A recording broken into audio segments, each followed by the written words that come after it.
கண்ணியத்திற்கும் மிகுந்த மரியாதைக்கு உரிய அல்லாஹ்வின் நல்லடியார்களே, இந்த உலகத்திலே நம்மை எல்லாம் படைத்து பரிமாணித்து வாழ வைத்திருக்கக்கூடிய வல்ல ரப்புல் ஆலமீன் நம்மளுடைய எல்லா விதமான தேவைகளையும் நிறைவேற்றி கொண்டிருக்கிறான். உலகத்தில் உள்ள மதத்தை சேர்ந்த சகோதர மதத்தினர்கள் தங்களுக்கு ஏதேனும் தேவைகள் இருந்தால் அதற்கு ஏதேனும் பூஜைகளை போடுவார்கள், அல்லது அதற்கு ஏதேனும் வேண்டுதல்களை வைப்பார்கள், அல்லது அதற்காக ஏதேனும் பலிகளை கொடுப்பார்கள். இப்படி உலகத்தில் உள்ள மக்களுடைய நிலைகளும் அவர்களுக்கு உண்டான கட்டமைக்கப்பட்ட ஒரு போலித்தனமான விஷயங்கள் இருந்து கொண்டு அதையும் நம்பியும் வாழ்ந்து கொண்டிருக்கக்கூடிய மக்களுக்கு மத்தியில் இஸ்லாத்தை ஏற்று வாழக்கூடிய பாக்கியம் பெற்ற முஸ்லிம்களான நமக்கும் தேவைகள் நிறைய இருக்கிறது. இந்த உலகத்திலே பிறந்த மக்கள் யாராக இருந்தாலும் எந்த தேவையும் யாருமே இல்லை, யாருக்கும் எந்த தேவையும் இல்லை என்று யாரையும் சொல்லிவிட முடியாது. அப்படி உலகத்தில் பிறந்த எல்லா மக்களுக்கும் அவரவர் தகுதிக்கும் சக்திக்கும் சூழலுக்கும் ஏற்றுமாறு தேவைகள் உடைய மக்களாகத்தான் இந்த உலகத்தில் வாழ்ந்து கொண்டிருக்கிறோம்.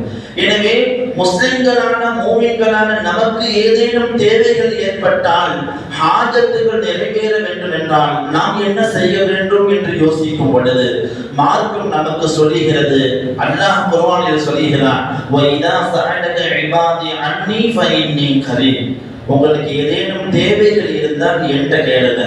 வஇதா ஸஅலக இபாதி, என்னுடைய அடியான் என்னிடத்தில் அவனுடைய தேவையை முறையிட்டால், தேவையை கேட்டு கையேந்தினாலோ இல்லையோ தேவையை முறையிட்டாலே அல்லாஹ் சொல்கிறான், இதா ஸஅலக இபாதி அன்னி ஃபஇன்னி கரீப், நிச்சயமாக நான் அவனுக்கு அருகில் இருக்கிறேன். உஜீபு தஅவத்தத, அவன் கேட்கக்கூடிய தேவையை பதில் சொல்லக்கூடிய நிறைவேற்றி தரக்கூடியவனாக நான் இருக்கிறேன் என்று அல்லாஹ் தஆலா வாக்குறுதி தருகிறான்.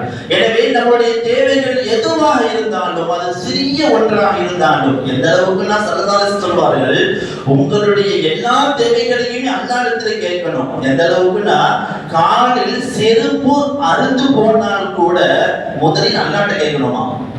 எந்த அளவுக்கு அல்லாஹ்வுடைய தூதர் ஸல்லல்லாஹு அலைஹி வஸல்லம் பாருங்க.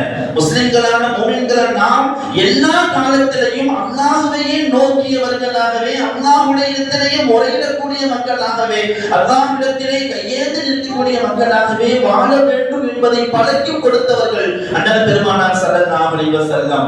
அதனால நீங்க காலில் செருப்பு அறுந்தால் கூட, செருப்பு தைக்கிறவங்க போய் கொடுத்தா காசு, அந்த தேவையான காசை கொடுத்தா தச்சு கொடுத்துருவார்கள். இருந்தாலும் அது மீண்டும் உடனே அறுந்து கொள்ளலாம், அல்லது அவன் தைப்பதின் மூலம் வேறு ஏதேனும் பாதிப்புகள் ஏற்படலாம். எனவே அறுந்தால் கூட, செருப்பு அறுந்தால் கூட அல்லாஹ்விடத்தில் முதலில் கேளுங்கள் என்பார்கள் நபிகள் நாயகம் ஸல்லல்லாஹு அலைஹி வஸல்லம். எனவே உலகத்தில் நம்முடைய எல்லா தேவைகளையும் நிறைவேற்ற முழு சக்தியும் தகுதியும் நிறைந்தவன் வல்ல ரப்புல் ஆலமீன் ஆகிய அல்லாஹ் மட்டுமே.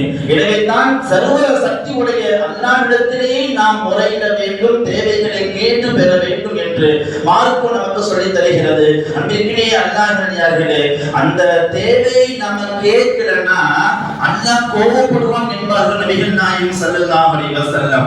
மல்லம் யஸ்அலில்லாஹ யக்தப் அலைஹி, யாரு தன்னுடைய தேவையை அல்லாஹ்ட்ட கேட்கலையோ அவர் மீது அல்லாஹ் கோபப்படுகிறான் என்பார்கள் நபிகள் நாயகம் ஸல்லல்லாஹு அலைஹி வஸல்லம். அப்ப அல்லாஹ் எதிர்பார்க்கிறான் நம்முடைய தேவைகளை நம்மை படைத்த அல்லாஹ்விடத்திலே கேட்க வேண்டும் என்று எதிர்பார்க்கிறான்.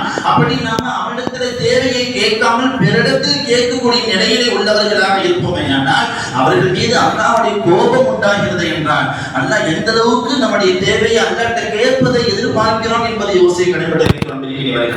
நம்மளுடைய சோதனைகளை நீக்கக்கூடிய, ஏன் அல்லாஹ்வுடைய தூதருடைய வார்த்தையில் சொல்வதானால், லா யருத்துல் கதா இல்ல துஆ, தலையெழுத்தையே மாற்றக்கூடிய வல்லமை இந்த துஆவுக்கு உண்டு என்பார்கள் நபிகள் நாயகம் ஸல்லல்லாஹு அலைஹி வஸல்லம். இன்னைக்கு எவ்வளவு சோதனைகளில், நோய் நொடிகளில், எவ்வளவு நெருக்கடியான ஒரு நிலைகளில் நாம் வாழ்ந்து கொண்டிருக்கிறோம். வீட்டில் பிரச்சனை, சமூகத்தில் பிரச்சனை, வியாபாரத்தில் பிரச்சனை, நண்பர்களுக்கு மத்தியில் பிரச்சனை, நாடுகளுக்கு மத்தியில் பிரச்சனை, ஊர்களுக்கு மத்தியில் பிரச்சனை என்ற உள்ள ரீதியாகவும் வெளி ரீதியாகவும் உள்ளரங்கமான வெளிரங்கமான பல விதத்தில் நாம் சோதிக்கப்பட்டோம், கஷ்டப்பட்டுக் கொண்டிருக்கிறவர்களே. எனவே இந்த நேரத்தில் நாம் முழுமையாக நம்ப வேண்டிய ஒரே ஒருவன் யார் என்றால் அல்லாஹ் மட்டுமே. எனவே அவனிடத்திலே முழு சரணாகதியை அடைந்து அல்லாஹ்விடத்திலேயே முறையிட்டு தேவைகளை நிறைவேற்றிக் கொள்ளக்கூடிய மக்களாக நாம் மாற வேண்டும். அப்படி மாறினால் நம்முடைய தலையெழுத்தையே மாற்றக்கூடிய வல்லமை அவனுக்கு உண்டு என்று இந்த ஹதீஸின் வழியாக நபிகள் நாயகம் ஸல்லல்லாஹு அலைஹி வஸல்லம்